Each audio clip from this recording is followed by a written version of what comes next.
You're listening to For the Republic, a love letter to Star Wars animation.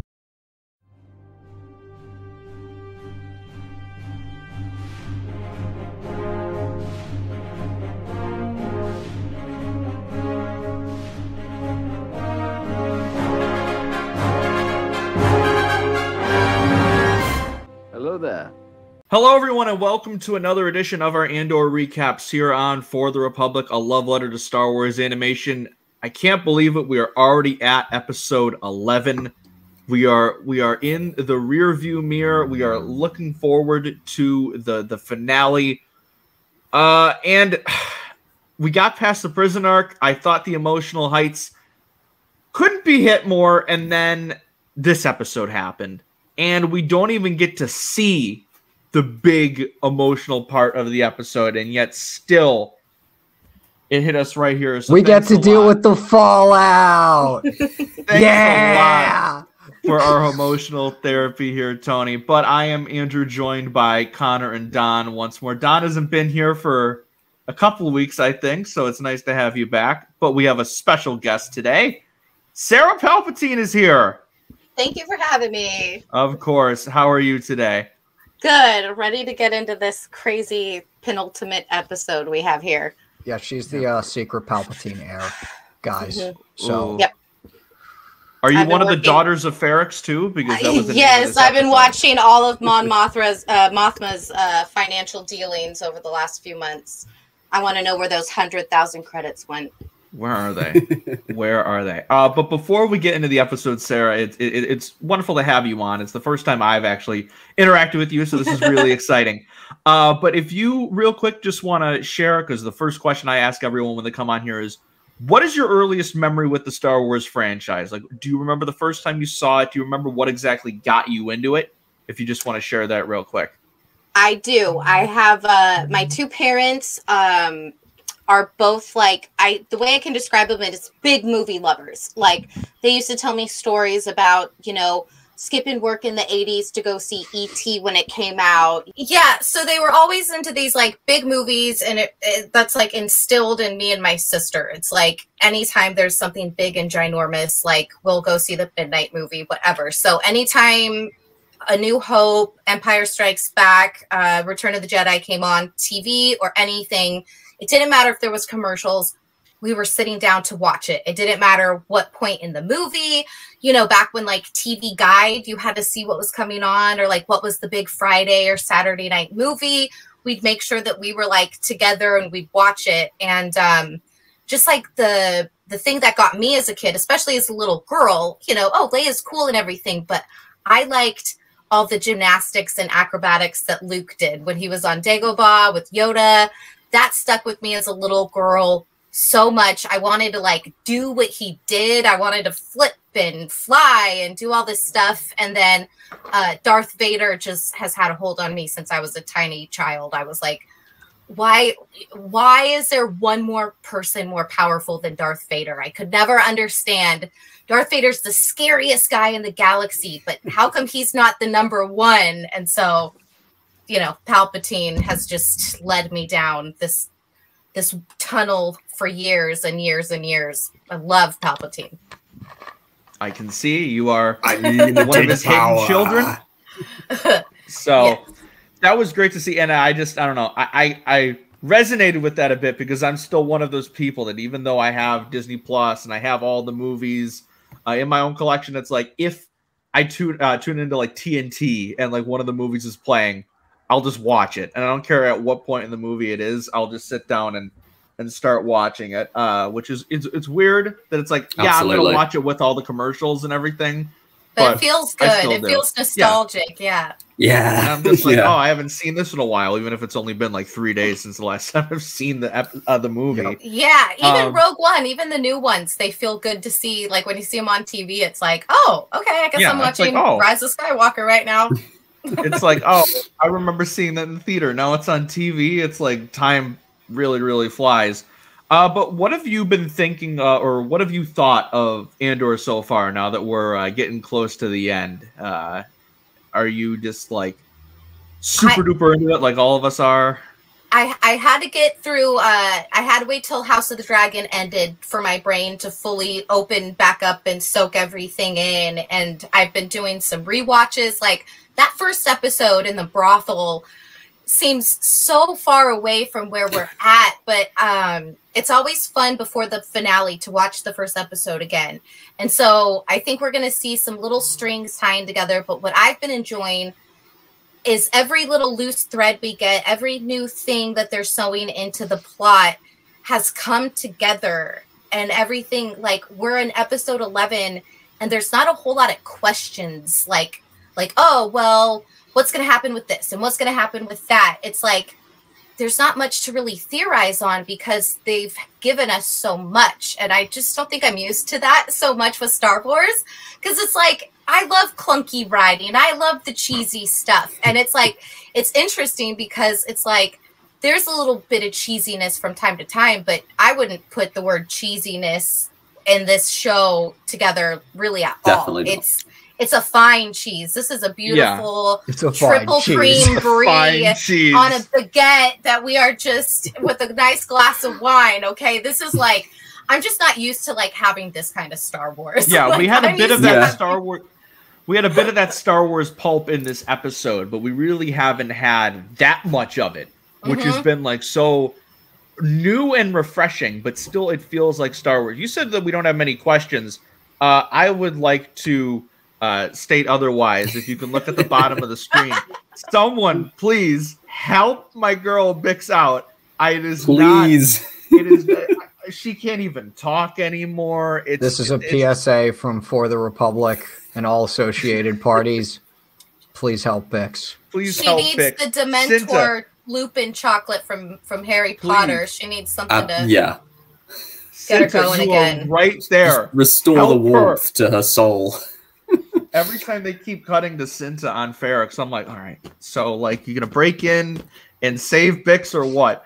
And it hasn't happened yet. And I'm like, please, Cinta, spend the is the season gonna end and she's still imprisoned? I'll be like, I'm gonna lose it. I'm like, no, they gotta get her out. If they could get all the boys off at Narcana, they can get her. We can find a way to get to Bix. All but one. Well, Narcana had the help of Andy Serkis and Ferrix. He made it. He had floaties. He's got his little floaties. He's fine. Yeah, he had pals to help him swim. You know, now and Cassian didn't get to see that because he got knocked overboard. So he'll never know. Neither will we. One thing I did like, because I said last week that I was like, I wouldn't be shocked if we just didn't get to see Melshi and Cassian's like leaving the planet and we just cut to them either back on Naomos or whatever they were going to do. Melshi and Cassian leaving the planet. But what did I say?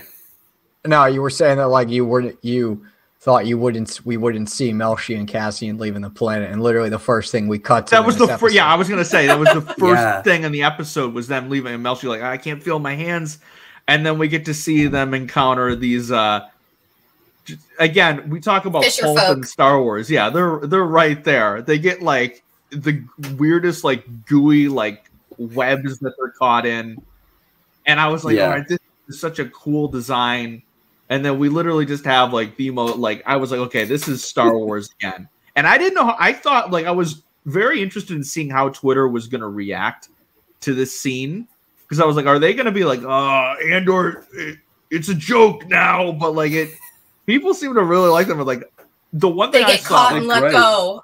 Exactly. Because I was like, it happened so fast. Comrade Narcanans. Yeah, I was like, okay, what's going on? And I had to rewind and watch the scene again because they're basically like, yeah, screw the Empire. And I was like, yeah, Empire. Pretty much. Didn't they say "hey" a lot? I liked the cadence and the That was kind of very cool. Like also it was. The one guy doesn't have like literally like a knife for a hand or something crazy. Freedy. That was his name. Freedy. Yeah. Also, I don't know the name of the other one. Correct me if I'm wrong, but is this the first time we see a quad jumper in on-screen Star Wars? Yeah. Because I know it's mentioned in Force Awakens before it gets. We see it.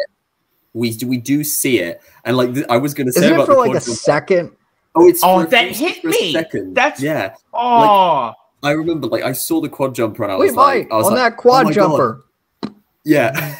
And I remember laughing when they got caught because my instant thought was, oh, it's going to be a new running gag in Star Wars that no one gets to fly the quad jumper, that they always get stopped before they can get on it. So I was actually surprised when, you know, like they actually got to fly the thing, which is just, it's a nice bit of fan service. It was fans. nice that this one was like also like the garbage that they were talking about in The Force Awakens. Like this one sucked, and then we get to see a much cooler ship later in the episode with Luthen's ship. But remember, guys, the sequels they're trying to erase them. That's what the internet. There's no Easter eggs in Star Wars. Yeah. No Easter eggs, no sequel stuff in new Star No Wars. Easter eggs in Star Wars, guys. Tony Gilroy said it. So like he said there's none. 0. Although I did find it funny that there was that interview where they basically said that there were people just kind of snuck shit into Luthen's shop. I know, like Padme's head thing. Yeah. Oh, that was cool. I was like, and then Tony was like, "How the fuck did they do that?" And it's like Pablo Hidalgo is just like sneaking in, like just like putting props down, like, oh, he won't notice this. Like if I'll just put the Jedi Temple head guard down, and he won't notice it. Oh, I'll put Padme's headdress down here as well. Maybe he won't notice the Starkiller armor. But again, no Easter eggs. There's none. Yeah, again, not a no single Easter one. eggs. Yeah, but I loved those guys. Those like Narkinans, they were like really cool, and I loved the way, like you said, Sarah, the way they spoke, like the way they were, because it's like they had like kind of a Cornish accent, like we have here in the UK. You know, they kind of, you know, they spoke a lot like that, really, like scab the Empire, they take our water and all that, rawr. And I've never heard that accent in Star Wars before, and it was weirdly gratifying because we've had all kinds. We've had like Northerners in Star Wars. We've had like Cockney accents. We've had like you know, RPs in Star Wars, a lot of RPs, but like never had like Cornish accents in Star Wars. So that's dope. Yeah, we've never had a single Valley Girl accent either. I think we're ready for like something ditzy sounding. You know, something. I need like a Luna Lovegood type character that's like sneaky or something. Yeah. You know, with all of the like weird and like out there accents and characters that we've had in Clone Wars, it is kind of shocking that we never had like a oh my god, like in that show like once. Oh my god. I'm just waiting, like, come on, Dave, like get your act together. We do get to see like the most Scottish scene in Star Wars ever. Like that phone call was hilarious. That was something. My boy Linus Mosk, like making the surprise cameo again. One tweet that I did see that I liked a lot was they called the two Narkinans the anti-Freck from Obi-Wan. Exactly. That's exactly what they are. Like these two guys are homies. Like I love the idea that these two like kind of like weird, like kind of ugly looking guys, these mad lads, basically saved the entire galaxy just by letting Cassian and Melchior hitch a ride. They come off like super intimidating, and they're like, "Fuck the Empire," but then Freck is like, "Oh, the homie, he looks so like Freck welcoming," and then he's just, you know, a fascist. Nothing wrong with a little order, right? Yeah, thanks, Zach Braff. Those guys would body Freck 100%. Oh, for sure. Oh, yeah, definitely. Like, they'd get him caught on their little web and then their net, and that would be it. That would be it. He'd be done. But they get off Narkina 5, and then we cut back to Ferrix, and I was very worried when I saw what the title of this episode was. But I thought we were gonna see Maarva like go out like guns ablazing, as me and Connor at least have been theorizing. That's right. Dynamite under her house. They just kill her off screen, and it got me. The scenes with Brasso and B2, like really like B2 is my guy. Like I'm just. Brasser's my dude. I love that guy. I mean, more like B2 emotional damage. Yeah, I've never related to a droid more. He's like, I just want to stay right here. I was like, I like that. I'm waiting for Maarva. I'm like, I want. Dude, the stutters killed me. The stutters absolutely destroyed me. In the little captions too. Yeah, it's tough. It was tough. And then Fuck you, Cassian Tony looking at Gilroy. the beach and everything, and you're like, oh wait, that's like, yeah, that was deep. Watching that the second time was like, The parallels to the end of Rogue One on Scarif. That man just doesn't have any good time on beaches. He But finds again, out no his Easter mother's eggs. dead. There's none. Beaches are not his friend. no. And then, like wonder later, when B2 wouldn't get off his little charger and he wouldn't leave because he was like he kept thinking Maarva. He was like, yeah, she's gonna come back, and it's like even though he saw her like get carried out, it just. I want to know more about these other daughters of Ferrix though, because we get to meet a couple of them, but like we don't get any time with them, which I like. I want to know more about like what that is. Yeah, like They who were the given, daughters of Ferrix like, are. I don't know if there's any Dune fans, but it was kind of like giving me the Bene Gesserit vibes from like the kind of witchy faction, almost like the Silent Sisters, how you see in Game of Thrones and A Song of Ice and Fire. Yeah. Oh, yeah. those are people led by Rebecca Ferguson. Yeah. Yes. Okay, cool. Yeah, like I have only read like one chapter, I think, of Dune, but like I've never read it. I just saw the movie and listened to podcasts about it. I gotta see the movie. I own it. I haven't watched No, it's it. like I have yet to see the movie all the way through because I needed caption. I need captions to get through like the rest of it. But like, yeah, I absolutely got like a Bene Gesserit vibe from these Daughters of Ferrix. I was kind of interested. And it's interesting the way they've gone with depicting, you know, like Maarva's passing, because like I was like thinking that we would actually like we would see it be more of like a sacrificial thing, but like the fact that it's off screen, it's kind of like Olaf in the Narkina 5 arc, where it catches you off guard because it's not really something you see in Star Wars, someone just like pass off screen. And like I wonder if the fact that we don't get to see it is because Cassian isn't there when it happens. So because Cassian is our main guy, we don't get to experience that. So like we're robbed Second of that episode in a row where we get to see someone taken away in a body bag. Yeah, which is I have like a mad theory that like maybe just maybe a high body count. I do wonder though, just maybe if like this is a thing that the Daughters of Ferrix are staging, that they're like faking her death, maybe, because there's that whole thing about how they want a procession so they can like do that whole funeral tradition thing where they like, you know, there's the ashes with the brick. Like if they put like they have a lot of bricks though. They have a lot of bricks that they could do damage with. They tell them they're just putting ash into the brick mixture, but then like really it's like C4 and then I feel like if you pull wildfire under the rug, if you pull that out under the rug, it just kind of like could possibly lessen Cassian's decision to really like spread the word and just sort of go off on his own path. Because I feel like her death is going to be the catalyst for him to like finally figure out what the fuck he's going to do. That is a good point, yeah. So for sure. Because like we see his reaction. The dude's shocked.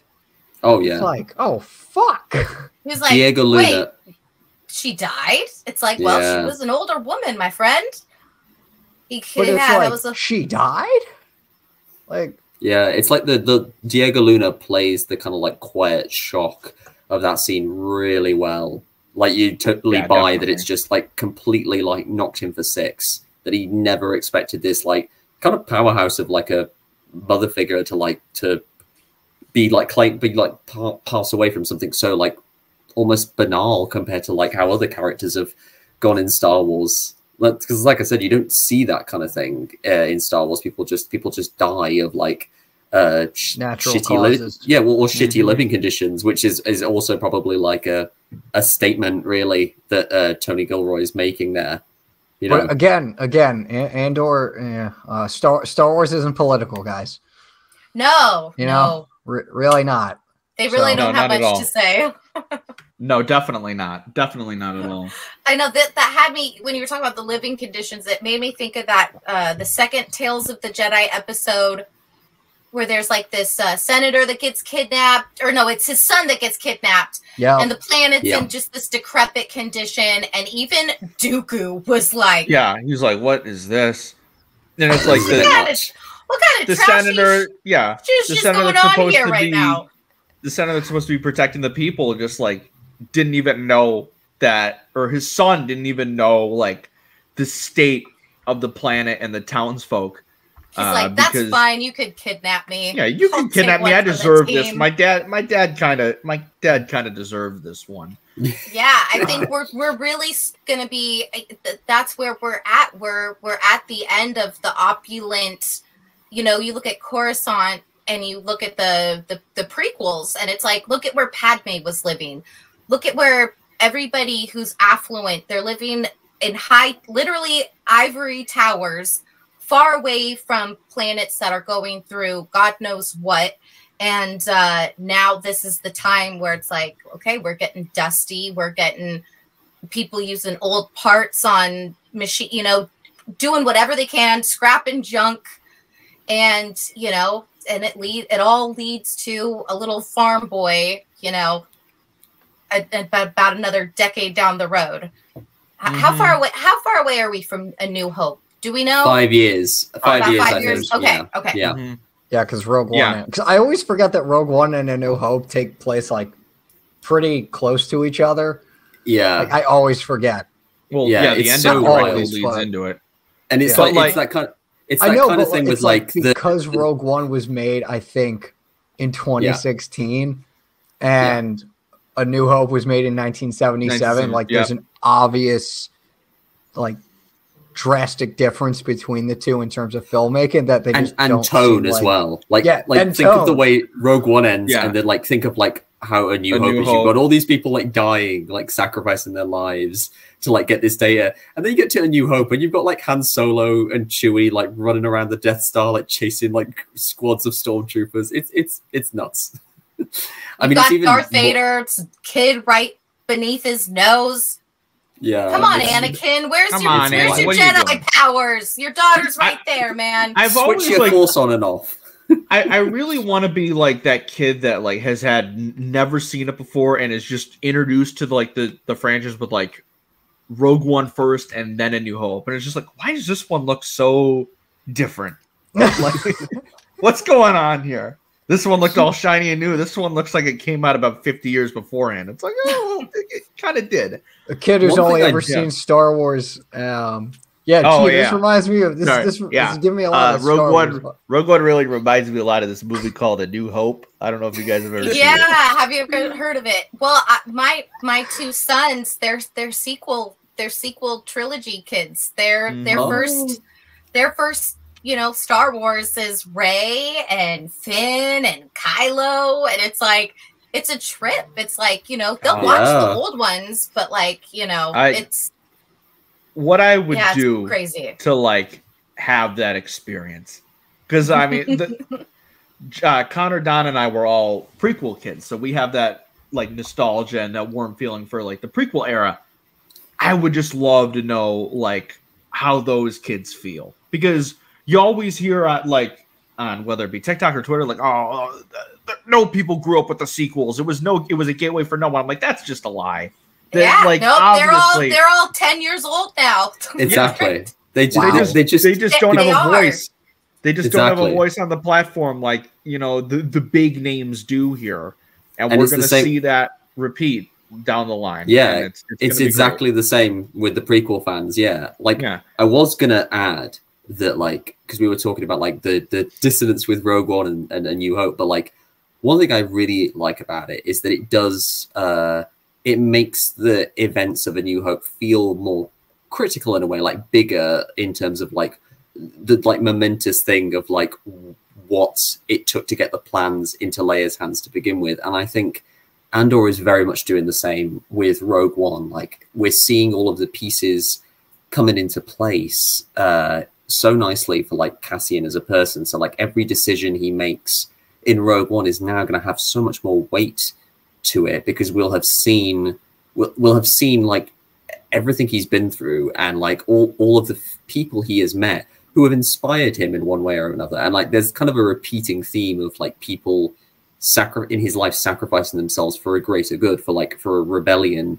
against the Empire. Like you had Nemec and the Narkina 5 arc. You had you had Andy Serkis in the you had Nemik in the Aldani arc, you had Andy Serkis in the Narkina 5 arc, and then you have possibly Maarva for this arc, maybe. But yeah, I've really liked how this is like carried on, like laying more of a groundwork for like just the journey Cassian's going on in Rogue One. It's really cool. And speaking of Nemik, I'm really happy that we know that his manifesto is with Cassian. I'm really happy. No, I got so excited when I saw the manifesto show up again, and him sneaking through the room like the girl's not there anymore. Like, oh, let me get past these two people sleeping. You're telling me though that like he was gone for like what, a month, and no one noticed the giant briefcase on top of the shower? Andrew, it's Star Wars. Yeah. Like, oh, sorry. It reminds me of this. I don't know. I can't make it. I can't think of it. It reminds me of this movie called Star Wars. Like, came out in 1977. I don't know if you've heard of it. Yeah, I don't know if you've heard of it, guys. It's like that. The only movie I've ever seen. Have you heard that Harry Styles quote where he's like, "It's like a movie that feels like a movie." Yeah, it's like it's Star Wars. It feels like Star Wars, and it's like that. Actually, you know, we all Chris Pine. It's such a great way. Yeah, we're all Chris Pine like. Exactly. Oh, it's a movie that feels like a movie. It feels like a movie, like a theater film kind of movie, and you're like, all right, thanks, thanks, Harry. Thank you, Harry, for that delightful anecdote. But continuing on with the Maarva's death and the funeral. So I'm just really intrigued with how the ISB is kind of weaponizing it, because it's like, okay, keep this going, make sure none of it stops, because we think this is linked to some type of rebel activity and we want to root it out. And then we get to see Scottish lad contact Cyril later, and now Cyril's like, "Is Cassian Andor there?" And he's freaking out. And now he's stealing his mom's credit card to go to Ferrix or whatever he's gonna do. And it's the hottest ticket in town. He's so pathetic. I didn't realize the implications of the mystery of your previous triumphs have been vanquished, I think it was. And I was like, what does that mean? And then on my rewatch, it was because of like, Linus Mosk. Oh yeah, his mom's like, oh, you've got idiot friends. That it all makes sense now. His mom she's awful, but she's been a delight to watch on screen this whole time. Roasting this poor kid, which like, I don't want to give too much empathy to Cyril, but like, oh my gosh, just the pressure on that poor guy's shoulders. I don't know, dude. But like, he's got the credit card now. He's got the ticket to the Taylor Swift concert, and he's good to go. That was all over my feed. That was all over my feed. Like people making like jokes about like Ticketmaster and like Taylor Swift. That was hilarious. Yeah. Oh, see, I almost forgot. Like, I almost forgot to do the Who Watch thing. Because we skipped by the Narkeenan. We skipped by the Narkeenan elements. So like for YouTube, so like YouTube viewers, you're about to get like an eyeful. So for this week's edition of Who Watch, this one's a bit more of a deep cut. So the actor performing as Freedy, the Narkeenan with the like knife hand, he is played. Let me get my notes just to make sure of it. He is played by Liam Cook, who was in the 2015 Christmas special of Doctor Who, where he played the body. He played the body of the character King Hydraflax. Andrew, if you will. Yeah, there we go. there it is. Yeah. What is that? So he wasn't the head. He was the body of it. He's the body. The head is a British comedian by the name of Greg Davis. Very funny dude. But yeah, that the head is detachable from like the body, and the body sort of lumbers around as like a giant droid that like eats other people's heads. It's weird. Doctor Who is something else. Oh, it really is. But there's our other installment of Who Watch, because Star Wars apparently can only get actors from two shows, Doctor Who and Game of Thrones, and that's it. Yep. That's it. That's it. Oh wait, and the occasional American. Yeah. and the occasional actor from Ted Lasso. He was in like one episode. Oh yeah. Oh yeah, he punched Grogu. Jason Sudeikis. Yeah, Jason, and then there was some like workman who was berating Cassian, who is the guy with the hounds. Yeah, he plays Jamie Tartt's dad. Yeah, that dude. Mm-hmm. Yeah. I recognized like his weird passive aggressive tone immediately. I was like, "Is that Jamie Tartt's dad?" And I was like, "Yeah." Yeah. So, but like, what do you think is going to happen with this funeral in the finale? Like, because I'm assuming that like Cassian's got to show up, but then like Cassian's probably going to show up. They're probably going to show the funeral. Some shit's going to go down, and then we're going to get to like that point in the trailer where like the people actually start to rise up and shit. The bells are going to ring, and it's going to be Game of Thrones season 8 all over again. Daenerys is going to come in on her dragon and fry everybody. Dude, I need that whole signaler. empire. I need that like signaler dude to like just use his use them as weapons. Like the armorer. Yes. Yeah. I would watch. I would love that. Yeah. I think what will happen is like, because I think I can see what Dedra is planning. Dedra wants to get everyone, all the community together, and almost she wants to push them to fight back because she believes she can like stomp them down as like a message. Because that's how very real. Happens in real life. Exactly. She's exactly. And I know that Tony Gilroy is basing this a lot on contemporary politics, so I can absolutely see like what? But again, wait. He's what now? What did you say? War in Star Wars. It's no politics in like in the show based on Star Wars. But like I think sus. It sounds really sus. But I think Dedra is going to absolutely try and instigate a riot to try and smack down Ferrix the rioters. As an example, but it's just going to get out of control. It'll get out of control for Dedra because, like, I've seen people point out in terms of continuity that, like, you know, like in Rebels season 3, Admiral Constantine before he meets Thrawn, he's like, he's saying that there's no evidence of a larger organized cell of rebels. Whereas, like, here you've got Dedra making those connections and saying, oh, there's all these different groups of rebels. They're spreading all of their stuff out to make it look smaller than it actually is. So I'm wondering if maybe the Ferrix thing goes really badly for Dedra, and she basically gets taken down a peg, and the ISB basically dismisses all of her findings, basically, because he did kind of say to her, I can't remember his name, the ISB Partigaz. He said to her, "Watch your back," and I kind of get the sense that a double cross is coming for Dedra, where she will be kind of sold out. I mean, it might not be here. I don't remember his name, but whoever that guy that works directly under her is, I'm wondering if he's going to try to uprise against her. I am very interested in seeing, like, because if Cyril's going to Ferrix again, and Dedra said, you know, next time you get in my way, things are gonna go bad for you. Like, are they gonna go like get in each other's way when it comes to taking out Andor? Oh God! Imagine if he screws it up so badly that he gets her killed. Like, that would be insane.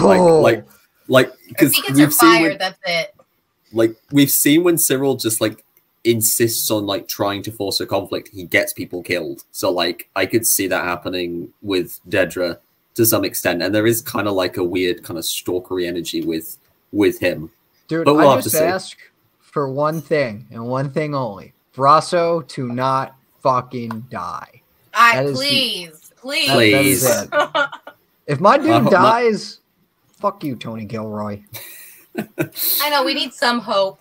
Yeah. Take Maarva. Leave him. Okay, well, I'll just say this right now. Like, if all of a sudden, like, there's not an episode next week, it's because two things happened. Bix and Brasso both died in the same episode, and Conor and I just couldn't be strong enough to to come on the show. Because, oh my God, like, I got so mad when they're like, all right, so do you know this Krieger guy? And then she literally can't talk because she's just like shaking against the wall. and like can't speak, and they're like, all right, we don't see her get tortured again, but they're pretty much like, all right, we're gonna get the doctor. I was again. I was like, just say yes. I was like, say yes. Just say it's the guys. Say that's him. I'm wondering if maybe they'll bring her to the funeral, like dump her back, you know, sort of like a piece of trash or something, sort of like, rather than keeping her, because like, how much more can they torture her? She's not gonna, like you said, that she's nonverbal. She can't speak anymore at this point unless you let her chill out for a little bit and cool her off. So if that happens, I hope Cassian sees it and just goes like Rambo on all of them. Yeah. Just like starts mowing them all. I'll be completely fine with it. It's like a Briar pistol charge shot and just like blasts like all of them away. Like that would be great. Blast them up. No lightsabers. I mean, so we haven't had a single saber. So it'll. I don't know. Rogue One only had the one. We only had Darth. Yeah. I'll never. The closest we've had to a saber is Luthen, like that Kyber crystal thingy. Ship. Yep. The Fondle, that was insane. That was so cool. I'll never forget. After what was it? Rogue One. It was I think it was in my first viewing. My dad always tells the story because it cracks him up. There was a little kid, like almost right near us, and we're walking down, and the kid says to his father, like, there was only one. Like he was pissed that there was only one lightsaber.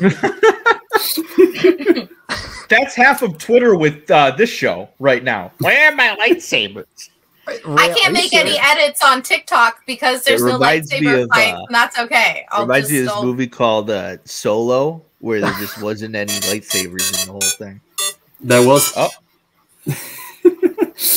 was there was Maul's lightsaber in Solo, so the tally wasn't broken. At the very end, that is true. Yeah, they're making he just ignites it just to flex. But like, and then I'm waiting for like the Dedra Miro secret Sith like fan theories. It's like we gotta get at least one thing. I want some Sithiness. Yes. Wait. Are you serious? I didn't know that was a thing. Is that an actual theory people are positing? No, I just made that up off the top of my head. Oh, thank God. Okay. I said I'm just waiting for it to pop up. Okay. Well, yeah, because we do see in A New Hope, there's a separation in the Empire of people who like Tarkin, who like results and numbers and things to be, patterns and equations and stuff like that. Very black, very, very black and white. And then you've got the Vaders, well, what the other people don't know, the Palpatines, who are these freaky little magical, lightsaber twirling, force choking. Oh, it's a feeling.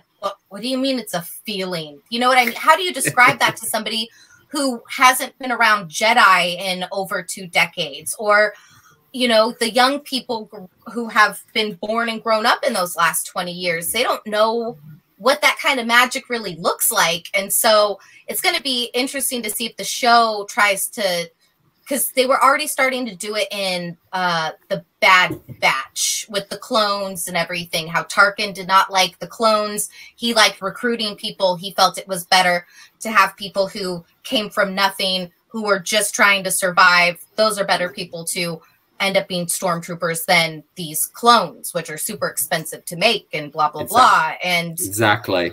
Yeah. So I don't know where I'm going with this, but it'll be interesting to see if we start to see, I like a little bit of that Sithy stuff. Like when we had Palpatine and Rise of Skywalker and all of those acolytes and, just ready for him to come back. Where are all those people at? You know what I mean? Where are they all hiding? Yeah. Are they hiding in plain sight? Like Cassian says, you just walk in there like you're one of them. Like you belong. Just walk in like you belong. Oh, I love him so much. It's such a good MVP. He's really like getting to like my he's bordering on top 10 characters for me right now. He's just Diego Luna is just absolutely, he's a tour de force in this show. And who else is a tour de force in this show? Stellan Skarsgård. Yeah, he's so good, dude. Okay, I need the 2 Luthen Saw scenes, without a doubt, for me, are the 2 best scenes in this entire show. I just love that the whole separation of somewhat conventional to pretty conventional rebellion, and then there's just to Saw, like that sort of rift that's starting to happen. I just love it. Like, how crazy is it that like this show has made it to where like Saw Gerrera has been depicted in almost everything as like the most extreme member of the rebels, and now Luthen's like, nah, that's me, buddy. Me. I am willing to let an entire sect of rebels die if it means the cause can increase. And you know his inside source not getting. Yeah, like the fact that that's even too. I know, dude. I started dying laughing when he's just like, it's him. That's this Tubby guy. And he's like, what? No, don't think like this. Or I can't remember. Which one it is. Yeah, like Two Tubes is the only like word is the only name I have for that dude. But like that whole scene was wild. Like the fact that that dude, Luthen's when tactics were too hardcore for Saw. For Saw. Like the I fact love that Luthen's that tactics were too hardcore for Saw was like mind blowing. So like what like. Because I am still a little confused because Saw was like, I'm going to join the Spellhouse mission. And Luthen was like, no, they're all fucked. So, like, is Saw still going or did Luthen talk him out of it? Like, that's the one thing. I would assume it's one of those things that's like up in the air until like maybe we like hear about it in an offhand reference or something. Mm-hmm. But then we got the scene. We got let's call it war. Yes. It's called war. I love how I love like just a testament to Forrest Whitaker's acting. Like his lips like trembling just a teeny bit before he finishes the sentence. It's like, this man is becoming more militant as you know, before our very eyes, and it's wonderful. The thing I love. Oh, sorry. The thing I love the most about this scene, about like the beginning of the scene, is just like Saw's completely in. He's like, I'll do it. And it's just like, it's so funny because it's like 3 episodes ago, he was like, I'd rather die. He's like, Krieger's a separatist, and just starts roasting all these groups. Yeah, my slow and stupid. My pay's a neo-Republican. The Gorman, like it's just all that whole speech was beautiful. And then like we go 3 they're lost. We go 3 episodes later. I'm in. Let's do it. And then freaking Luthen's like, yeah, about that. I don't know about that now. Now you tell me. Just, who else? So, okay, it's been a while since I've read Rebel Rising, but as far as I can remember, I don't remember Saw being super paranoid in that book. And this is like really the first time we get to see the paranoia really set in for Saw, where he's just like, who the fuck's the source? Are there sources here? You can see that spiral just starting. It's just, it was beautiful. I just can't get over, like, it's Tubes. Like, why you gotta blame a boy like that, Luthen? It's a great bit of humor in an otherwise tense situation, but like, I think with Saw as well, like in that moment, like the way Forrest Whitaker plays it is that he's realizing like how much he underestimated Luthen, that he viewed Luthen as more of a like even when Luthen said to him, I'm a coward, because that's sort of true, but also Luthen is willing to go a lot further in like terms of sacrificing things than Saw would. Like Saw is really shocked, and when he says that line, let's call it war, he's kind of like, I think he's kind of like talking to him now like, oh, we're a little bit more alike than I thought we were.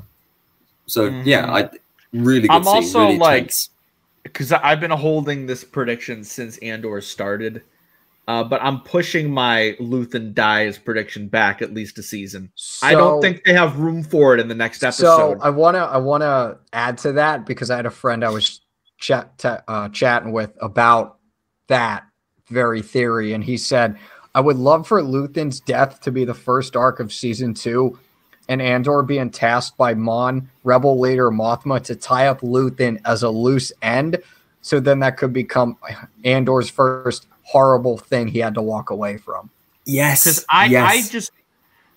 Because I feel like Luthen can't die until this Mon Mothma like funds storyline is wrapped up, and I feel like that's more linked to Vel right now than Luthen. And, yeah, and she's like gonna have to I don't step think up. Luthen, and I don't think Luthen can die until the whole Vel and Sin to have to kill Cassian thing is done and over with. And it's like you can only fit so much in one episode, and that's why I'm like I feel like that's, like you said, Connor, is probably going to be the first couple episodes of season 2, because we're going to be focusing a year on. And I just like, what do you think is going to happen? Speaking of which, with like Vel and stuff, because I want with Vel, can we just talk about that scene with Clea for a second? Yeah, that was awesome. Someone on Twitter said it gave off bitter X energy the whole time, and I found that really funny. It's like, what have you done? And Clea's like, I do everything around here. Who are you? Can't just waltz in here saying his name willy-nilly. Like, which again, this is the first time that she's, because like when she was talking to Cassian during the Aldhani arc, and even in the first episode with Mon, she was like not calling Luthen by name. This time she's like, oh yeah, Luthen. Like Luthen, you know, I don't like him. I don't like this Luthen guy. Yeah. And then, but like, Clea is such a fascinating character for me. Like every time she's on screen, I'm like, she just eats it up, and she has such this presence surrounding her. I hope she has a much bigger role in the next season. Like, even if like Luthen dies and she's still involved, I'll be like. Does anybody think that she could possibly be Cassian's sister? Because that like, was a theory for a while. Because I mean, I think she's heard his name enough, but like we know that like at the beginning of all of this, Cassian has been looking for his sister, right? Then he got pretty much distracted by the by getting deeper into the rebellion, and the last thing that Maarva says to him, I think, is quit looking for your sister. It's a fantasy, and we just don't really know much about Clea in terms of like, she's Luthen's assistant, but like in order to be Luthen's assistant, you got to be pretty. You can't just be some, girl off the street, any old broad off the street. You got to know your stuff and be in it to win it and prove that you're not a rat and you're, so it's like there's just so much mystery to her. And it's either, it could go tropey to where, okay, well, maybe she's the one that will sell them out. Maybe she's some link to the dark side or whatever. But like, I don't think so. Because like you guys said, that whole like, well, I sacrificed this. Well, I sacrificed that. Everybody keeps doing this back and forth. Well, what have you lost? What have you given up for this? And I don't know. There's just a whole little just mystery to her still. Like, what has she really given up? Like, I know what she does all day. She's in that shop all day. And every now and then she gets to wear a cool hood and walk in a hallway and, like, whisper behind the scenes. But, like, Vel, you could tell she's Mon's cousin. She comes from affluence. She clearly, dips in and out of Coruscant from time to time, doing her rebellion stuff. God knows what the rich people say to each other about what Vel does. Oh, there goes Vel again, off to Greenpeace, off to one of her charitable things, I could only imagine, right? And then so I don't know. She just, I mean, technically what she did with Aldhani was charitable, just the way the logistics of it were a little uncharitable. Less Greenpeace, less Greenpeace, more Extinction Rebellion kind of thing. More Grey Peace. More Green War. Yeah, exactly. Yeah, I think Vel for me has like really gone up in my estimations. I think like she's probably my third favorite new character in the show, apart from like Bix and Brasso, and like because I like how the layers get peeled back, and she seems at first like this just like sort of generic, like hard as nails, female rebel leader. But then, like, the more and it's so much of it is the way Faye Marseille plays her, and like the more time you spend with Vel, the more you get to see like the full depth of like her emotional journey with this, like how she's a lot more vulnerable than she first appeared. Like when she has that moment of like crisis, like during the Aldhani heist, like she gets skittish before because she knows what it will mean. And like you see the concern on her face, like when she goes to see Mon and she sees what's happening with Leader, and how leaders fall, like willingly falling into this like new phase of like well, I suppose kind of like like religious, quasi-religious fascist cult like stuff. And the thing that like really hit me was when like she looks over at Mon, and Mon says to her, "I'm in so much trouble, Vel," and like the look of empathy. That got me. Yeah, like Genevieve O'Reilly has been insane. Fantastic. She's been absolutely. How do you luck out like that? How do you cast George Lucas, a young woman in the early 2000s, have her come back and, you know, oh, we're filming a Star Wars film and, you know, that's gonna just like come back, and then hey, a decade, you know, almost another decade after that, come back again. Like, it's so good.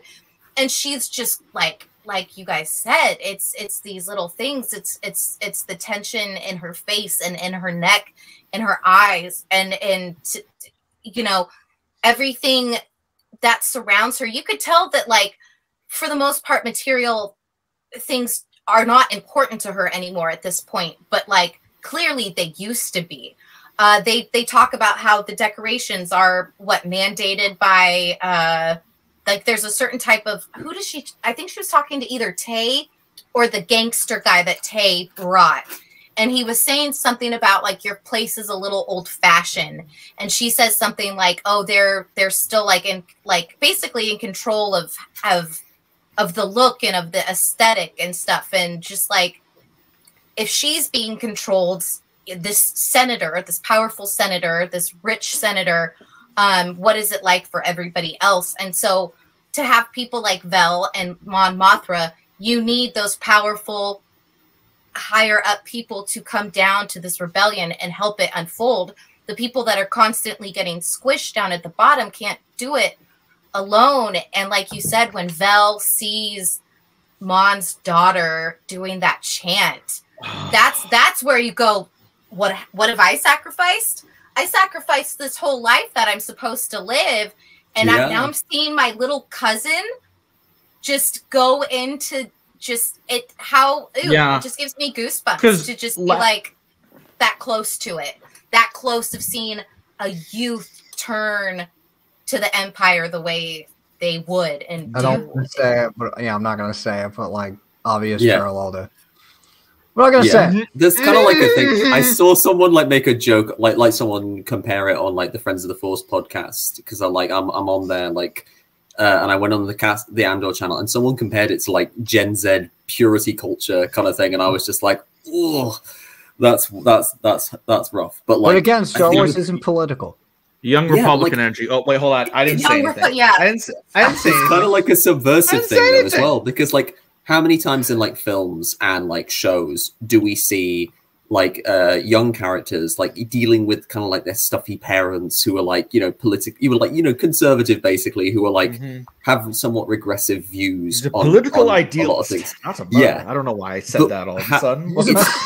It reminds me of this scene reminds me of that movie Attack of the Clones. Where Daddy Buddy said Dooku was a political idealist because it shows I don't remember much of it. Politics. But like, how often do we see? It was crazy to me how.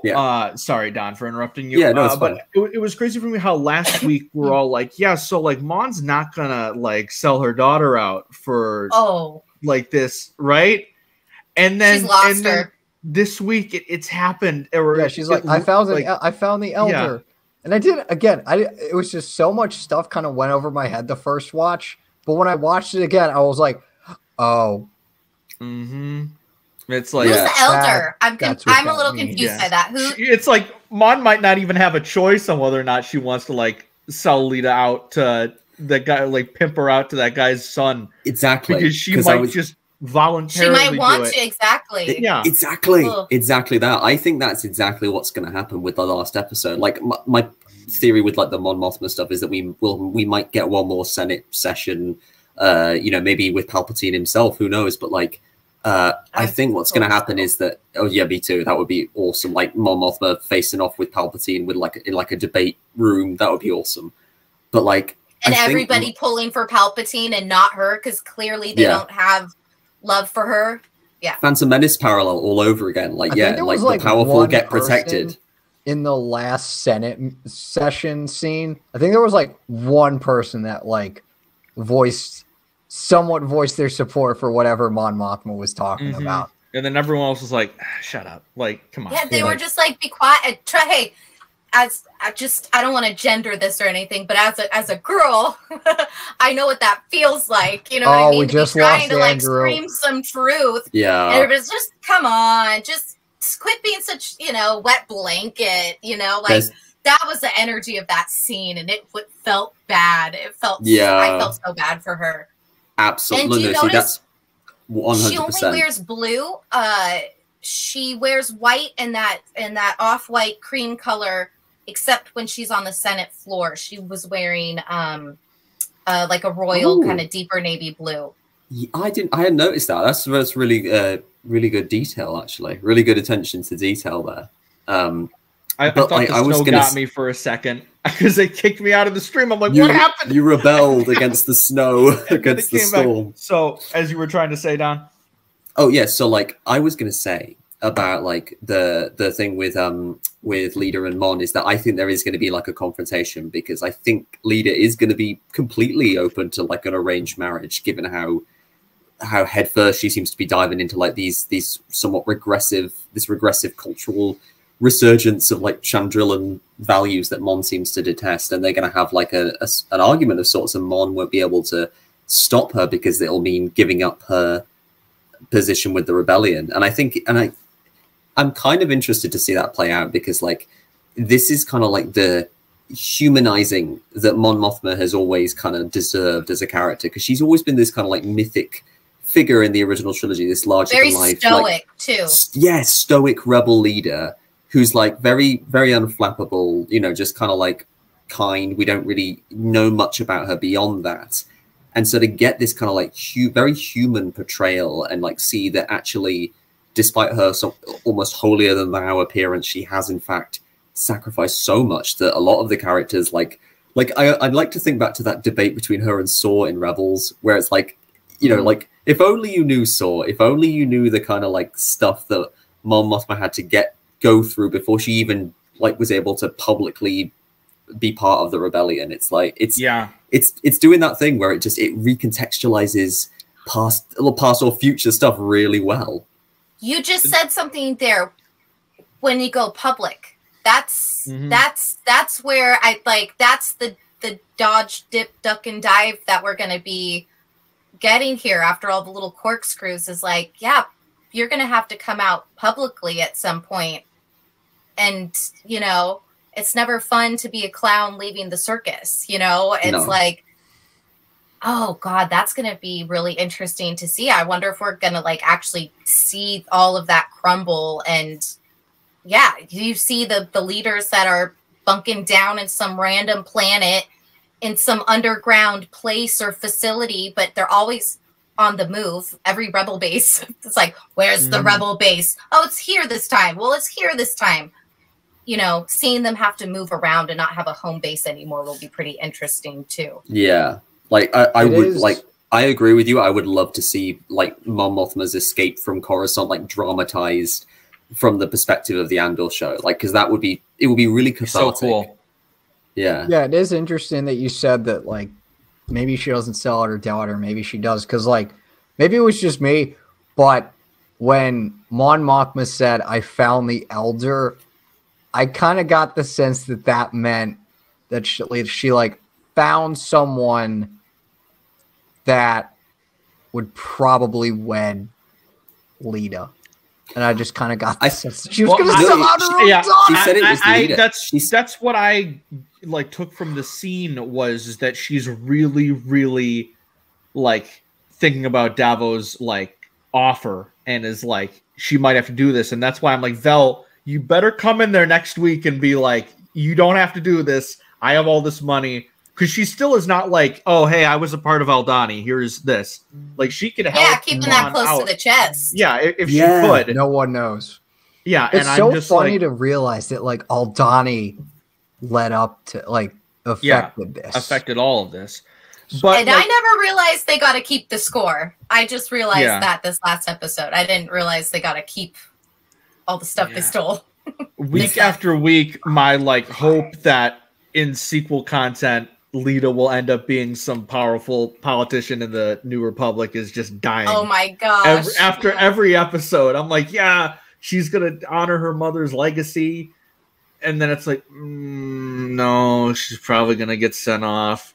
And but if Mon does have to sacrifice her daughter for the rebellion, it's more and more of those, even the purest of the pure, the symbols of the good face of the rebellion, even they had to do terrible stuff for the rebellion. I think that would make Mon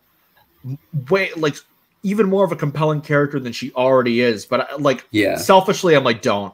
That's your daughter. Please don't. It would make her bond with Leia all the stronger for me because, Mon couldn't save her daughter. She had to pick between her. Oh my gosh! She'll have to pick between supporting the rebellion and saving her daughter from this fascist system, and she can't do that. And it kind of makes her bond with Leia that much more powerful because here's Leia, who's almost kind of the daughter she would have wanted in a sense, like someone who is full of fire and determination and just carries that rebellious spirit down to her core. I would love I saw someone tweet about a Mon Mothma continuation series after Andor season 2. I would love to see that. Absolutely. A West Wing style Mon Mothma drama. Yeah, awesome. It's riveting. It's riveting stuff. I want to see her surrender to the white dress because I've seen some people be like, "There's no way Mon Mothma would ever in a million years wear that white dress." And it's do you understand that everything has to crumble down? She's not going to have this beautiful wardrobe anymore. She's going to have her one white dress. She's going to make sure it's clean. She's going to have her chains, and she's good to go. But she's already rocking that look. She's already rocking. Most of her looks have the little chain type thing on them already. So, anyways, that's my fashion corner. The white of Mon Mothma was supposed to contrast with the black robes of Palpatine. You see, it reminded me of this movie called Star Wars, with the light and then also the dark. But I'm just when we first got it's so crazy now. When we first got introduced to Lita, it's oh, Mon's got a daughter now. We get more of the Chandrilan culture, and we see I love the blue robes and the cool new Star Wars hairstyle. But then you see a whole room of all these young girls looking exactly the same, wearing the same Girl thing, Scouts. having the same hair. It's Girl Scouts, but fascist. Yeah, it's kind of it's unsettling now, and it's even making it's showing the commentary of even these traditions. It's they may not be the best, and Mon fought so hard to subvert them, and now her daughter's and Vel as well, and now her daughter's falling right into it. It's no, I want to be the housewife. I want that. Now, the only way I'll be okay with it if the guy that she's set up with is Timothy Chalamet or something. Then I'll be you know what, Lita? You know what, Lita? Ding dong. Maybe this is a good thing. But I'm prepared for it's gonna be a good looking kid. You're gonna have a baby Hayden Christensen walk in, I'm sure, and be yes, I'm the gangster's son. It's reverse Red Wedding, isn't it? With Walter Frey's daughter, it's exactly that probably. Oh my god, yeah. When Rob thought he was gonna have to marry a sad-looking Frey girl, and she was the most beautiful one out of all of them. Yeah, and then he even has that little look where he's I'm prepared for a heart-wrenching combo with Lita in either Vel or Mon next week. It's going to kill me. But I'm assuming Vel is going to end up on Ferrix at some point next week too. So it's what is going on? What's going to happen? I don't know. But I wonder if Vel could be, because we all want to, for the most part, you grow up and you want to do the opposite of whatever your parent does, right? Especially mothers and daughters. It's well, you do that, Mom, but I'm going to go do this. And it's I'm going to be a fascist. I'm going to be a fascist. Oh, Mom, democracy. You brought up, I'd rather just surrender to what they tell me my role is, be the housewife, do this, do that. Well, at some point, if she does stay away from her mom, and if there is a split, well, a few decades down the road, I'm sure her daughter is not going to want to be where she's at. And so whether she falls into it, I think, you know, doing the opposite of what mommy does, that's what we kind of see here. But when you have a cool auntie or a cool cousin, somebody from the outside that's a little bit different than mom and dad, your ears might be a little bit more apt to opening up and listening. So maybe cool cousin Vel with her freaking, you know, new bag can roll in and get to her. But I don't know. I think she's kind of a goner. And I hate to say that as a mom, but I feel like this girl has made her choices, and when you're young and impressionable, she found the elder. What is the elder? Can you guys tell me what the elder is? I don't know what that is. We don't know what it is. Okay, we're in the dark as well. Good. I mean, other than like a Visions, not even a Visions reference, but like my mind went to the Vision short elder for some reason. I'm just, I can't wait for next week. Lita's going to come in the room and be like, Mom, there's no such thing as hate speech. That's just something the corporate media made up. And I'll just be like, no, I've gone decades without a war. Like, I'm just waiting for it next week. It's going to be terrible. Maybe the elder is some kind of veiled version of Palpatine. It's like he was the Phantom Menace. He's been able to do 2 things at once, 50 things at once at all times with all the spinning plates he has. I just thought it. Oh God! What? They sell her off to Palpatine, and it's like some weird, like child bride bullshit. No, like, that would be Mom is Ray's mother.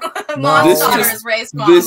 This just got a whole lot darker. Yeah, if they want to make this like Andrew, like, that's not happening. I could see the whole like there's no such thing as hate speech, which would kill me. Yeah. I think it's a fan art. She turns into the really young like kid from Knives Out. The Reddit troll kid. She turns into right troll liberal snowflake. I don't know what any of that means. There. Yeah, but there's a piece of art. I think it's a fan art, and it shows like a young Kylo, and you see a humanized kind of Snoke looking dude, not like this big giant CGI figure, but it's like I think it must be a fan art, but it's like it's like almost showing like the little sneaky. I know a lot of people feel certain ways about Snoke in The Last Jedi, but I like all the lore that I can get in Star Wars, so I think, you know, somebody whispering in these young people's ears, you know, behind their mother's backs, behind their father's backs, behind their brothers and sisters. That's the first thing you go for as a cult. You put the separation between the family and the individual. And if you can do that, you know, if you can find, you know, a new father figure for a young, impressionable young male who, you know, who only has an older brother type Jedi master who's his person, they might fall down that dictatorship, you know, only one person in power type of pipeline. And it reminds me of this movie called Revenge of the Sith. Revenge of the Sith. I can't do that. I can't do the Clones when Anakin is like, dictatorship sounds fine, and Padme's like, what? I love how in Attack of the Clones, he's like, dictatorship sounds fine, and she's like, what?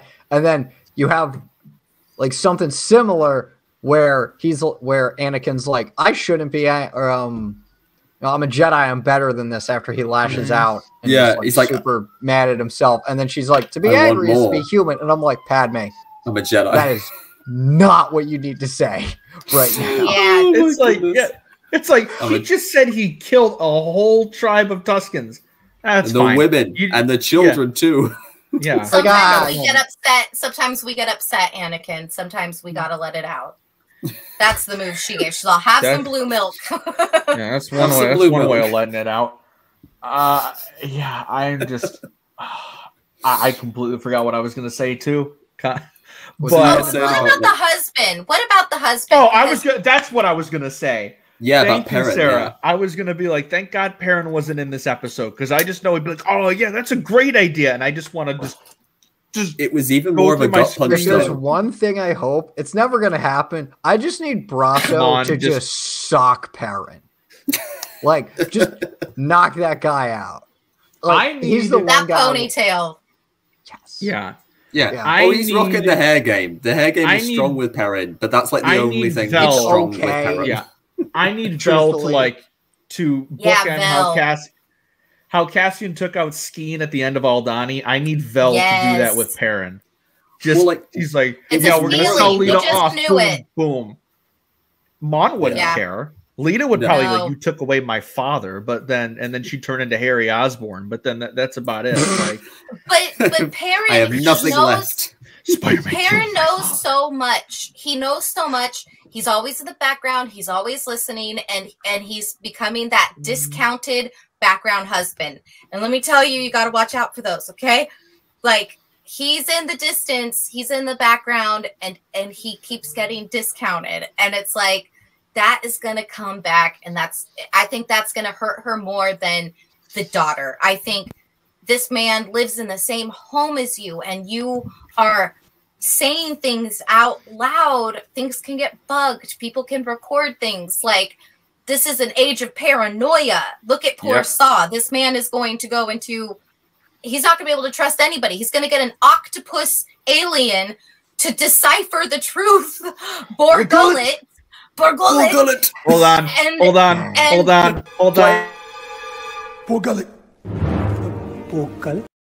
Thank you. Yes. Borgullet. So he has it all, and I just don't know how you have a character who's just so nonchalantly around all the time, not come back to bite her in the ass. Andrew, I just had a bot like my story where it was me promoting the Galactic Senate sit down with Katrina. Oh, no. Just some bot. Yeah. It's like promoted on at Star Wars _podcast or whatever those ones are that I no. This one was just like a sex bot, I assume. I don't know. Like, all right. Oh, okay. Yeah, those things always come in droves. It's really annoying. Yep. They'll be back and in greater numbers. It's a new follow. Every new follower counts. Yes, that is fair enough. Although I was just thinking, speaking of Perrin, I don't have the little weird worm thing that for my mimosa that they had in that one episode. Was it like 2 episodes again? Yeah. Mon was like, I'm good, and he's like, I'll take hers. I'm like, oh God, you would. He's like my least favorite significant other. And like he beats Klieg-Lars is like moons, sunsets ahead of this guy, dude. Yeah. Why, Andrew? I don't know. Why? That's her Twitter. She just tweeted that. It's not my fault. Oh, goodness knows what Perrin's What, Twitter the witch looks hunt? like. The witches of Dathomir? Are we having a hunt of the witches The of Night Dathomir? Sisters. Ventress is making an Andor cameo. We're having a witch Oh hunt. God, where is Ventress? Where is live action Ventress? We're having a Oh. witch Does hunt. she exist? again. Is she still alive? That would be so cool. I don't Is think she like safe? No, Is she's she all long dead. is she safe? She's so Is she dead. all right? I got some bad news for you. No. She saved she traded her life for Quinlan Voss's. I mean, yeah. R.I.P. Ventress. R.I.P. to Ventress. I don't think Quinlan deserved it though, but whatever. Oh, No. hot take there, for sure. But I would have kept Ventress and left. I feel you. Voss. I go back and forth on the ending of Dark Disciples so much, like I need to on still whether it was read it. worth it. I'm Yes. like 10 Yeah, chapters read it, in. Conor. Read it. It proves that her and Obi-Wan Kenobi, if they never physically hooked up, they got pretty close, or they both thought about it. I know that they did. Because They would've Obi-Wan been the comes most- into they're like, well, Obi-Wan knows how to flirt, so we'll have Obi-Wan help Quinlan Voss in this freaking mission of killing Count Dooku, but we need Ventress to help us. It is literally the most roundabout way of trying to kill Count Dooku ever. But somehow Obi-Wan, because his flirting skills are so immaculate. Oh, yeah. They're like, we got to have Obi, soften her up. And Ventress. And here I thought this mission would be unpleasant. The pleasure's all mine. Oh my God. Anytime he said the audio book is ridiculous. Dude, what I can't get over with Ventress is the fact that freaking Ahsoka calls her a hairless harpy. I'm like, wow. You say this in a kid's show. Like, if it isn't Skywalker's, she basically called her a little pet.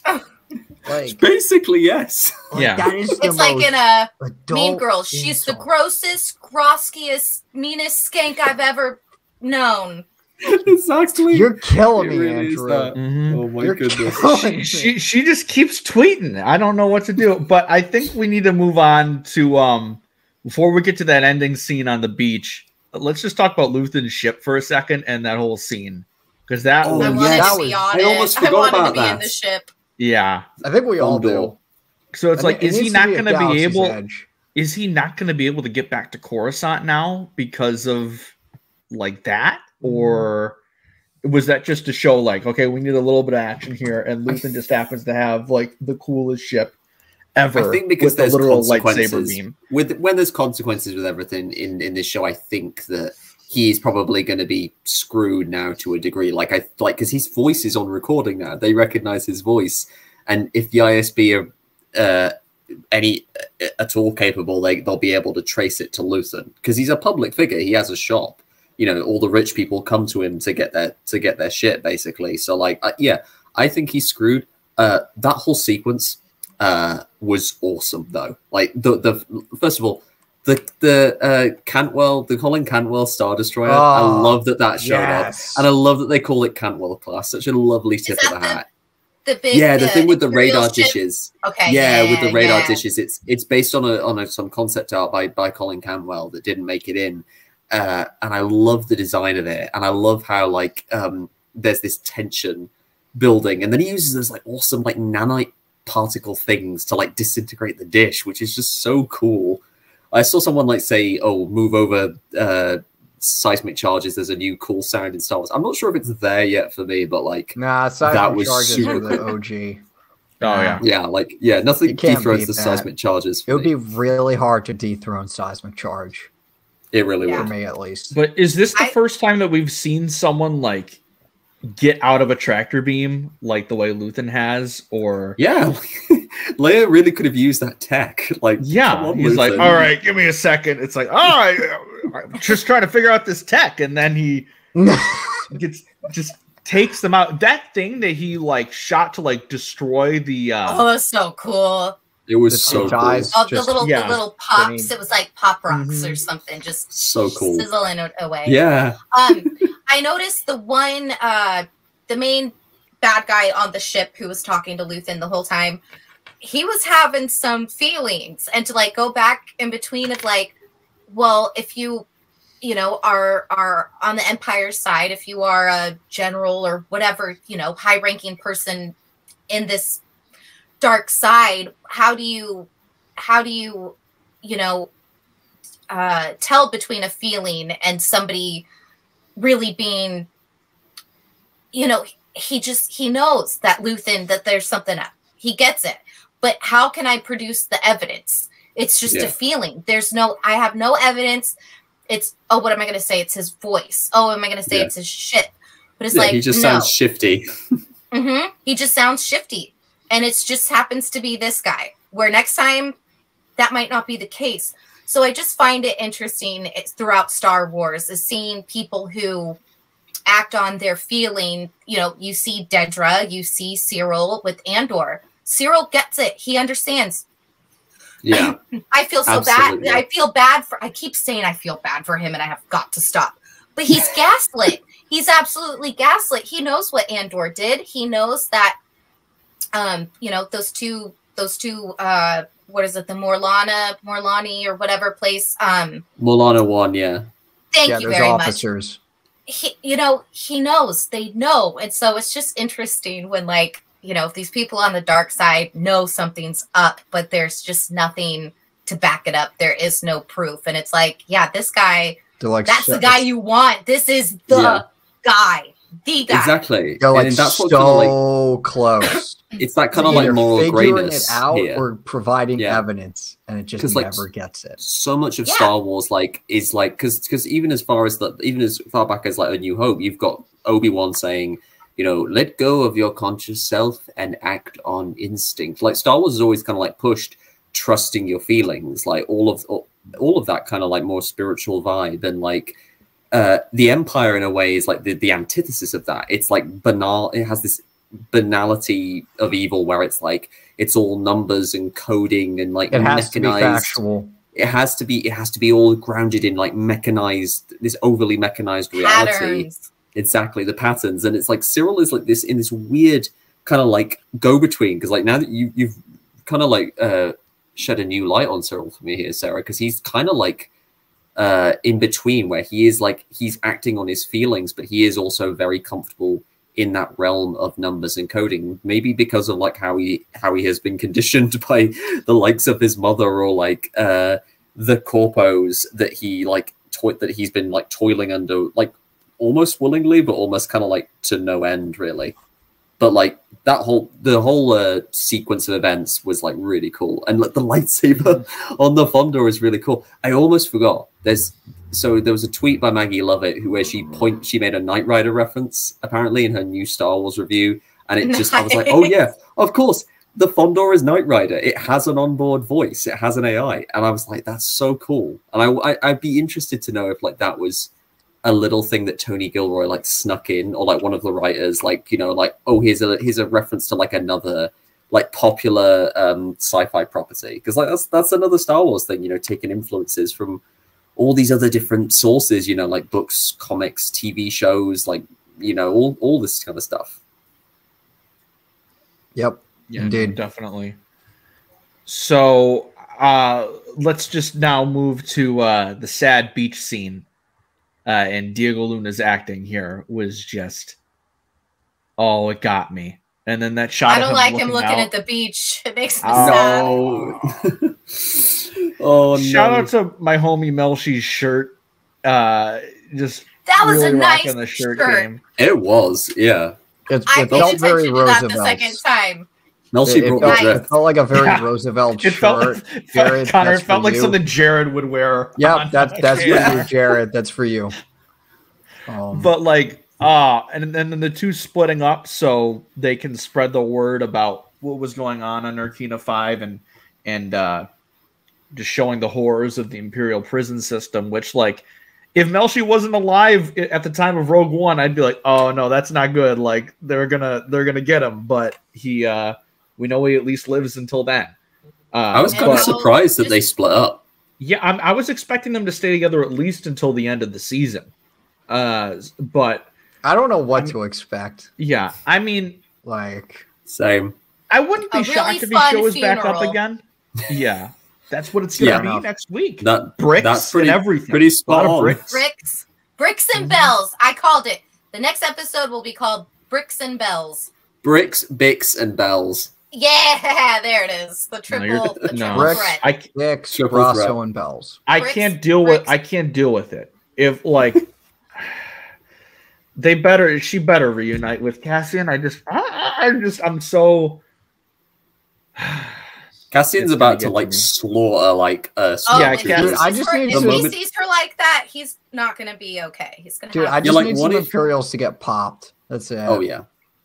It's like there's going to be Death Troopers though as well, which has me a little scared for some of the people on Ferrix, because like those guys are like really intimidating. I forgot, this show doesn't do. This is an HBO. We don't do the next on. There is no preview for the next episode, so yeah. No, I love that. I like that so much better. Yeah, because there is a risk of like giving a lot of stuff away. I do kind of like. I mean, not to bring it back again to Doctor Who, that has happened a few times in next time trailers where they give away like twists that you should have kept secret. But yes. That is true. So totally, I think in the dark. I think the only two things we know about the next episode is the one shot of Deidre with Death Troopers. Yeah. And it's obviously the riot shields. Yeah, the riot shield scene. I think those are the only two scenes we haven't seen from the multiple trailers from Andor. I think I'll have to go back through them. Yeah. I haven't done a deep dive like we did with Obi-Wan of trying to figure out what we have and have not seen. Yeah, I did the same with Mando season 2. I'm expecting something big, and I am really excited for next week and the culmination of this whole season. But at the same time, I'm not ready for it to end because this has just been such a bonkers show. Yeah, it's been pretty solid. Truly unlike anything that we've seen in the franchise, and I am just so I'm not ready to let it go. I don't want to say goodbye to these characters yet. The thing I like about Andor a lot is that it really tackled stuff in ways that we would only see in books and comics. Yes, so definitely. I really appreciate it for that. Speaking of the comics, if my tinfoil theory, if we did see Darth Vader, I hope we get the comic scene of where he says, "All I'm surrounded by is fear and dead men." Fear and dead men. Yeah, that would be very Gilroy. I don't think they could ever do that on screen. I hope would be insane. I hope they do that scene, but it's with B2 or Cyril, so it's just completely wrong. It's like B2 just get the fuck out of here, and someone just flips a switch on B2, and then B2 just grows by several feet, and there's all these blasters. It's like Baymax or something from Big Hero 6. Yeah, it's like that other. It's like who's the killer astromech that goes with Dr. Aphra, that panel where R2 gets his little electric prod out, and that droid just goes 000. And BT? It's BT, I think. Yeah. I think it's BT1. Yeah, BT1 BT1 and 000. Yeah, BT1's got a rotary cannon on that shit. It's dude, that guy's packing some heat, man. Yeah. This has me missing Ned. What was it? Ned B. Yes. Dude, Ned B. Now I need Ned B to show up on Ferrix. I am still not over Ned B and Tala. Buddy. I was gonna say Ned B might be a different model. Ned B lives on. I'd love another Ned B model to show up. I would rather Tala show back up than Ned B if I have a choice. Both for the show. For both of them to show me too. Yeah, more Game of Thrones people back in Star Wars. But we talk about books and comics. There are two that pop out to me in this episode. Is a Daughter of Ferrix book I think would be amazing. And then same with if we don't get a Mon Mothma series, if we get a Mon Mothma book in the style of Tarkin or the Darth Plagueis books or Bloodline, give me that, please, and just make it really just a straight up political drama, political thriller. I would be all for that. But yeah, no, it's gonna be one hell of an episode next week. Just please, Vel, Cinta, someone save my girl Bix, or there's going to be dire consequences in my emotions. So thank you all for joining us this week. It was lovely to have Sara Palpatine on with us to talk about Andor. You again. I think we talked about Andor for a little bit, and then we just went off on weird tangents for about an hour. But that's what this show does. That tends to be how it is here. But if you want an episode about Andor, if you want to let the people know where they can find you while all of social media is still around for the time being, and what you're working on, let the people know and where they can find you. You can find me at Sara Palpatine on most social medias, TikTok and Instagram, Twitter. Twitter is where I do most of my Star Wars stuff, and I just started getting into Tales of the Jedi for my podcast, Hello There. Do strictly animation on that one. So I've been enjoying getting into Tales of the Jedi, and I'm on the 3rd episode now. So yeah, that's been fun. And I've really liked the Studio Ghibli Lucasfilm little short that they had with Grogu and the sprites. That was really adorable. So I might do a little bonus episode on that one. So. Yeah, I was getting ready to do a review of that, and then I was like, I really like this would be like about 5 seconds long. So it would, yeah. It's only 3 minutes. But it's adorable. It's like yeah, exactly. Like, what do you like? Yeah. Like, basically, it would be 5 seconds where you're like, it's so cute, and then it's like it's like God. Ludwig's score is just. I've been starting to get into the studio. I hope I'm not saying it right. The Studio Ghibli movies. I've been watching some of them, and Kiki's Delivery Service has been. So my favorite. I've been watching it a lot lately, so I might tie that in. But yeah, we'll see.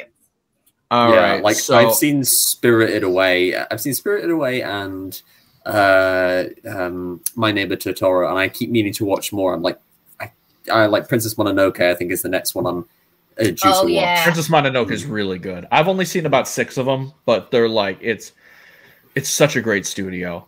But. Just such like beautiful content, and especially for animation lovers, it's a real treat there.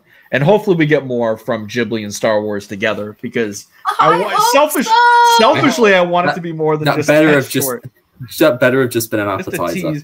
Yeah, and Grogu is perfect. If you could think of any Star Wars character that could exist in the Studio Ghibli world, it's like that little guy. It's Absolutely. Him. That magical little shamrock shake of a creature.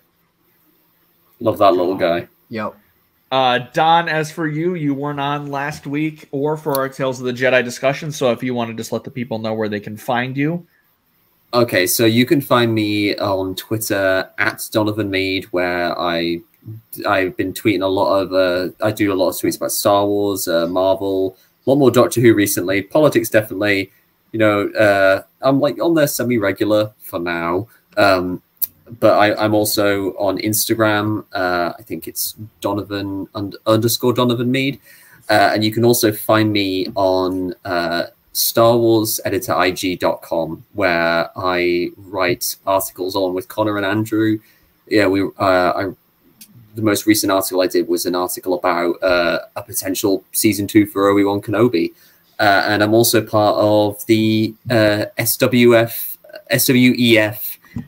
universe, where we write short stories that are all sort of like they're fan fiction stories that are all kind of like, most of them are linked, share a through line of continuity, and we try and stay within the bounds of the current continuity. I wrote Scars of War back in June, which was a lot of fun. So yeah.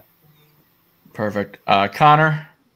The people can find me on Twitter at DepaBanana for however long that'll go for. Yeah, I was going to say, yeah. Instagram, which I don't use, is ConmanJFO. You can find me... Actually, no. You can't find me write in Star Wars trivia questions for In a Galaxy Trivia, but I do co-host that. That's really cool. We have some matches coming up. That's all I can really say. Yeah. Writing trivia questions is really fun because it's another great form of torture. Yeah, I totally missed that as well. I am also a trivia writer for that. They'll be torturing me sometime next year, and I am that was a lot of fun. Year. Where else? Oh, Nerd Academy podcast. I co-host another Star Wars podcast. Where I pretty much do the same thing I do here, talk about Star Wars news, interviews, what have you. Go check that out on YouTube, Spotify, Apple Podcasts, wherever. And same thing as Don, sweditor.ig.com/fiction. I don't have any stories published yet. I do have a few in the works. One I can talk about is called The Hidden Kyber. It is a story set shortly after the events of Jedi Fallen Order. As everyone knows here, it's one of my favorite Star Wars stories ever. And it's going to feature Seer Junda and Cal Kestis, and it'll come out probably in January. I don't know. Mm-hmm. So. All right. As for myself, live action Cal Kestis. Sorry. Please.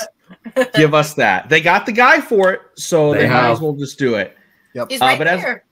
Exactly.